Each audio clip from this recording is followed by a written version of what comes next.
Hello everyone. ଆଶା କରୁଛେ ଆପଣମାନେ ସମସ୍ତେ ବହୁତ ହି ଭଲରେ ଥିବେ।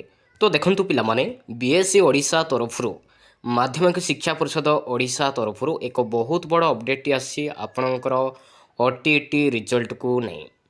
ତ ଦେଖନ୍ତୁ, ଯେଉଁ ପିଲାମାନେ କି 17 ଡିସେମ୍ବରରେ OTET ପରୀକ୍ଷା ଦେଇଥିଲେ, ପେପର୍ 1 ପେପର୍ 2 ଉଭୟ ଆର୍ଟ୍ସ ଆଣ୍ଡ ସାଇନ୍ସ ପିଲାମାନେ, ତ ସମସ୍ତଙ୍କ ମନରେ डाउट रही कि यार रिजल्ट केबे पब्लिश हेबो। आमे ए भिडियो में आलोचना करिबा।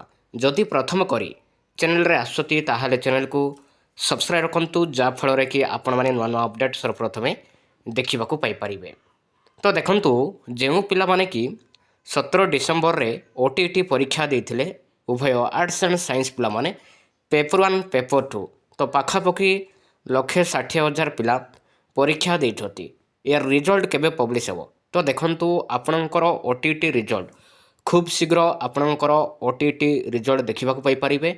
फेब्रुआरी मासरे ही आपण माने डेफिनेटली आपण माने आपणकर OTET रिजल्ट देखा पाई परिबे। ता सहित आपणकर जूनियर टीचर मध्य देखा पाई परिबे। OTET रिजल्ट पब्लिश होला परे तो आपण माने जूनियर टीचर मध्य देखा पाई परिबे।